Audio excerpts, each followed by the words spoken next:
শারীরিক সম্পর্কে রাজি হয়নি বলে আমার স্বামী এমন আমায় ধাক্কা মেরে বলল, তোমার তো সব চলে আরোহী, আমি কিছু বললেই তোমার যত বাহানা।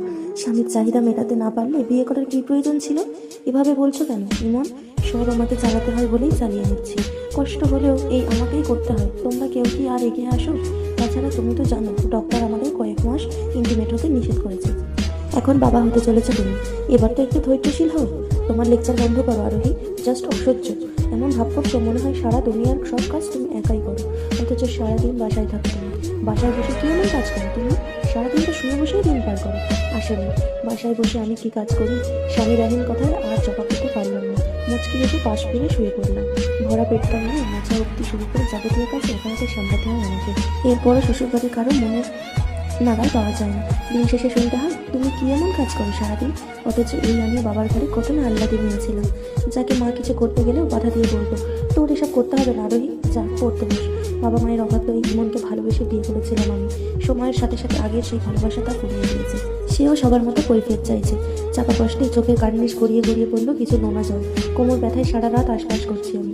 ওপাশে স্বামী আমার নাক থেকে ঘুমাচ্ছে। সকাল 7টায় ঘুম ভাঙলো ইমনের চিৎকারে। ঘুমন্ত আমাকে আবারও কয়েকটা ধাক্কা মেরে বলল, তুমি এখনো ঘুমাচ্ছ আরোহী? অফিসে যাবো আমি, আর নাস্তা কোথায়? নাকি তাও তোমার ডক্টর দিতে নিষেধ করেছে? আমি তড়িঘড়ি করে উঠে বসলাম। অপরা দিনটায় মাথা নিচু করে বললাম, সরি, সারা রাত ঘুম হয়নি। শেষ রাতে কখন যে ঘুমিয়ে পড়লাম, ইস, এত বেলা হলো খেয়াল করিনি। তুমি একটু অপেক্ষা করো ইমন, আমি কিছু একটা করে দিচ্ছি তোমাকে।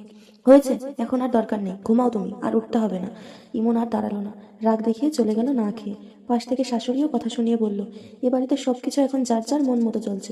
আজকাল আমার ছেলেটাকে খেতেও দিচ্ছে না ঠিক মতো। এই মেয়ে না খেয়ে মারবে আমার ছেলেটাকে। আমি শুনেও কিচ্ছুটি বললাম না। এসব রোজকার দিনেই শুনতে হয়, এসব এখন অভ্যাসে পরিণত হয়েছে। আমি উঠে দাঁড়ালাম, টের পেলাম শরীরটা কাঁপছে, মাথা ঘুরছে। তবু অসুস্থ শরীর নিয়ে সব কাজ আমাকেই করতে হবে।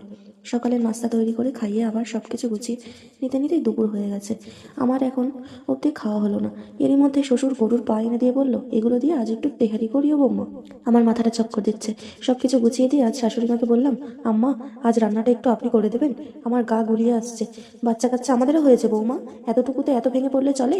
এত কাজ ফাঁকি দেওয়ার বাহানা খুঁজো না তো সবসময়। সারাদিন তো ঘুমিয়ে ঘুমিয়ে পার করলে, এখন রান্নাটাও আমাকে দিয়ে করাতে চাও বৌমা? শাশুড়ির কথা শুনে চোখ মুছে রান্নাঘরে আসলাম আমি। আজ মায়ের কথা খুব মনে পড়ছে। মিস ইউ মা, সত্যি তোমার মতো কেউ না, কেউ হয় না। সন্তানের মলিন মুখের মর্ম মা ছাড়া কেউ বোঝে না। কিন্তু আফসোস, ভালোবাসার মানুষটির জন্য এই মা বাবার সাথে যোগাযোগ বিচ্ছিন্ন আজ কতগুলো দিন। আজকাল ভালোবাসা বলতে কিচ্ছুটি হয় না, সব দুদিনের আবেগ মাত্র। প্রিয় মানুষ বদলায়, কারণে অকারণে বদলায়। জীবনে এমন একটা সময় এসেছে যেখানে পাচ্ছি না প্রিয় মানুষটার ভালোবাসা, না পাচ্ছি বাবা মাকে পাশে, অথচ এই একটা মানুষের জন্য সব বিসর্জন দিয়ে